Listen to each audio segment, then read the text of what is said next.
دین دو باتوں پہ مشتمل ہے، ایک حقوق اللہ اور دوسرے حقوق العباد۔ حقوق اللہ میں پھر دو باتیں ہیں، عقائد اور عبادات، اور حقوق العباد میں پھر دو باتیں، اخلاق اور معاملات۔ یوں دین چار باتوں پہ مشتمل ہے، عقائد اور عبادات جو حقوق اللہ بن گئی، اور اخلاق اور معاملات جو حقوق العباد بن گئے۔ ہم نے یہ سوچا کہ رمضان شریف کے ان چاروں اتواروں میں انہی چار موضوعات پہ الگ الگ تفصیلاً گفتگو ہو جائے، تاکہ اسلام کا ایک مختصر سا خاکہ چار لیکچرز میں آ جائے، اور اگر توفیق ہو تو پھر انہی چار لیکچرز کو ہم انگریزی میں بھی پیش کر دیں، اور تاکہ بہت اختصار کے ساتھ پتہ چل جائے کہ اسلام ہے کیا۔ اور اس دوران میں کوشش یہ کروں گا کہ عام طور پہ ہمارے ذہنوں میں اسلام کی فہم رکھتے ہوئے جو غلط فہمیاں پیدا ہو جاتی ہیں یا ہو گئی ہیں، میں ان کے ازالے کی ساتھ ساتھ کوشش کرتا چلا جاؤں۔ ایک بہت بڑی غلط فہمی جو ہمارے ہاں خصوصاً ہندوستان اور پاکستان میں ہے، وہ یہ ہے کہ ہم سمجھتے ہیں کہ ایمان دو چیزوں کا نام ہے، اقرار باللسان و تصدیق بالقلب۔ زبان سے اقرار کرنا اور دل سے اس کی تصدیق کرنا، ہم اس کو ایمان سمجھتے ہیں۔ نظری طور پہ یہ بات درست ہے، لیکن آپ اگر مکہ مکرمہ میں، مدینہ منورہ میں کسی استاد کے سامنے، عالم کے سامنے اگر یہ بات کہیں تو وہ شدید اختلاف کرے گا۔ وہ کہے گا کہ ایمان کی ایک تیسری شرط بھی ہے، تیسری بنیاد بھی ہے، اور وہ ہے العمل بالجوارح، ہاتھ، پاؤں، آنکھیں، زبان، کان اس ایمان کا ساتھ بھی دیں جس کا دعویٰ کیا جا رہا ہے۔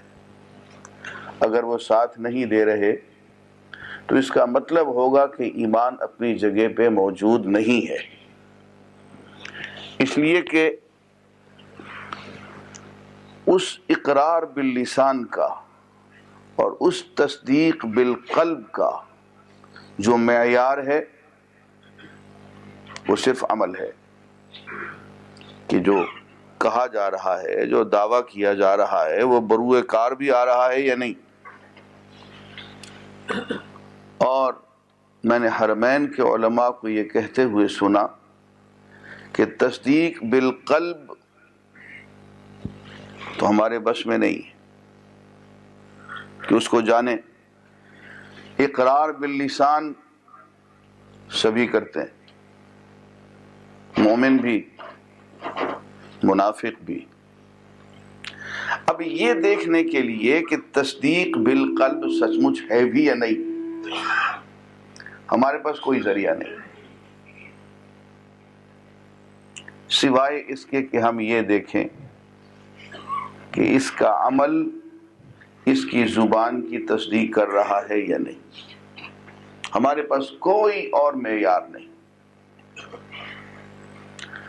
ایک شخص کہتا ہے میں اللہ پہ ایمان لایا ہوں، اذان ہو رہی ہے، وہ دکان بند نہیں کرتا، نماز پہ نہیں جاتا، وہ یہ نہیں کہیں گے کہ تو گناہگار آدمی، تو نماز نہیں پڑھتا، تو کوتاہی کرتا ہے، وہ یہ کہیں گے تیرے دل میں ایمان نہیں۔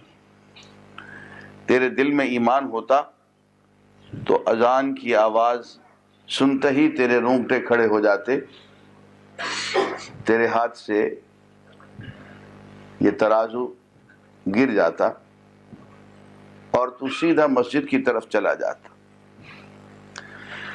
عزیزان گرامی، میں ایک واقعہ نہیں بھولتا ہوں، اور اس واقعے کو ذرا غور سے سنیں۔ ایک نوجوان، دیکھنے میں اس کی شکل و شباہت بھی ایسی نہیں تھی کہ اسے دیندار کہا جائے، کلین شیو، ریاض کی بات کر رہا ہوں۔ مجھے درس قرآن دینا تھا ایک مسجد میں، اور درس قرآن، اب دیکھیے ہم لوگ تو بھاگ بھاگ کے سارے کام کر لیتے ہیں،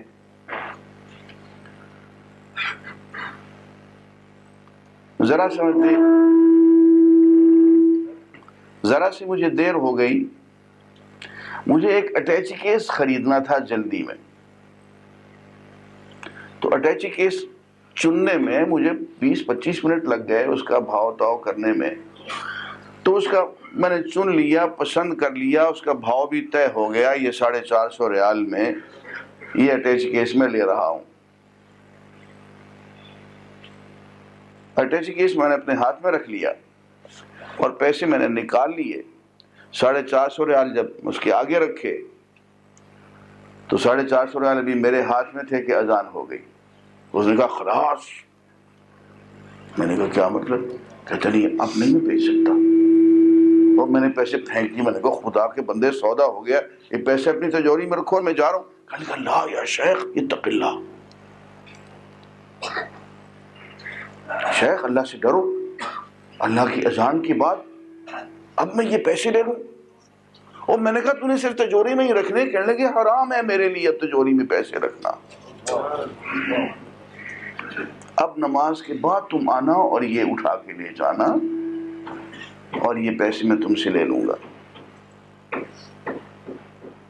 میں نے اسے کہا دیکھو میری بات سنو، نماز میں بھی 10 منٹ باقی ہیں، اور مجھے یہاں نماز نہیں پڑھنی ہے، میں اس مسجد میں نماز پڑھوں گا، وہاں جا کے درس دے دوں گا، اور یہ میں تمہارے پاس دوبارہ لینے کے لیے نہیں آ سکوں گا۔ کہتا ہے شیخ یہ اٹیچی کیس اس بازار کی ہر دکان میں ملتا ہے، آپ کو کیوں اصرار ہے کہ یہی آپ نے خریدنا ہے؟ آپ کہیں اور سے لے لیں، مجھے گناہگار نہ کریں۔ یہ صرف میں ایک رویے کی بات بتا رہا ہوں کہ اتنی سی بات کہ اب اللہ کا بلاوا آ گیا ہے، اب میں 1 سیکنڈ کے لیے بھی تجارت نہیں کروں گا۔ مجھ سے بتایا کہ آپ نے آیت نہیں پڑھی، اذا نودی للصلاۃ من یوم الجمعۃ فاسعوا الی ذکر اللہ، اللہ کے ذکر کی طرف، عبادت کی طرف دوڑے چلے آؤ۔ دوڑے چلے آؤ کا مطلب یہ کہ یہ پیسے پھینک دو۔ اس دن مجھے پتا چلا کہ ایمان کا تعلق عمل سے ہے، اور چونکہ ہمارے ہاں اب بعض دفعہ فقہی مسائل میں ذرا سی اونچ نیچ ہو جائے تو اس کا اثر اتنی دور تک جاتا ہے کہ زندگیوں پہ پڑتا ہے۔ اب ہمارے ہاں چونکہ فقہاء نے ایک بات کہہ دی کہ جی ایمان اپنی جگہ پہ، عمل اپنی جگہ پہ، ایک شخص کے دل میں ایمان موجود ہے اور عمل نہیں ہے، بالکل ہی نہیں ہے، تو وہ مسلمان تو ہوگا، مومن تو ہوگا، گناہگار ہوگا۔ اب یہ بات کہنے کو تو کہہ دی، ہو سکتا ہے صحیح بھی ہو، مجھے اس سے کوئی بحث نہیں ہے، لیکن اس کے نتائج اتنے بھیانک نکلے ہیں کہ ہر شخص کو ہم اکوموڈیٹ کرتے ہیں۔ وزیر اعظم ہے ملک کا، لوگوں کو بلاتا ہے افطاری پہ، لوگ افطاری کرنے اس کے ہاں آتے ہیں گورنمنٹ ہاؤس میں۔ میں اس وزیر اعظم کی بات نہیں کر رہا، اس سے پہلے وہ جو ایک صاحب تھے تھوڑے عرصے کے لیے آئے تھے. اب اس کو کچھ شرم نہیں آتی ہے کہ مغرب کی نماز ہے، سب لوگ پڑھ رہے ہیں، وہ اپنا ایک طرف آرام سے بیٹھا ہوا سگریٹ پی رہا ہے. اس لیے کہ اس کو معلوم نہیں ہے کہ یہ میرا یوں بیٹھ کے سگریٹ پینا کیا ہے. اگر اس نے حضور کی یہ حدیث پڑھ رکھی ہوتی، من ترک الصلاۃ متعمدا فقد کفر، جس نے نماز جان بوجھ کے چھوڑ دی فقد کفر، وہ کافر ہو گیا. کسی فتوے کی اس کے لیے ضرورت نہیں ہے، فتویٰ اوپر سے آ رہا ہے. لیکن ہمارے ہاں چونکہ سوچ بدل گئی ہے، ہم نے ایمان کو، دعوے کو، مسلمانی کو ایک خانے میں رکھا، عمل کو دوسرے خانے میں رکھا، درمیان میں ان کا کوئی ربط قائم نہیں ہونے دیا.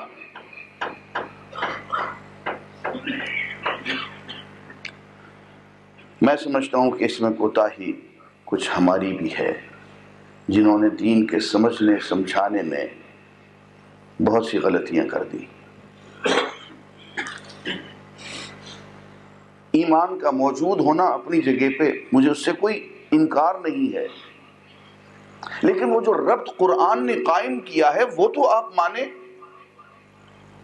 دیکھیے قرآن مجید میں کم و بیش 38 جگہ پہ آیت یوں آتی ہے، آمنوا وعملوا الصالحات والعصر ان الانسان لفی خسر الا الذین آمنوا وعملوا الصالحات. ایمان اور اس کے ساتھ عمل کا ذکر اکٹھے چلے آ رہا ہے.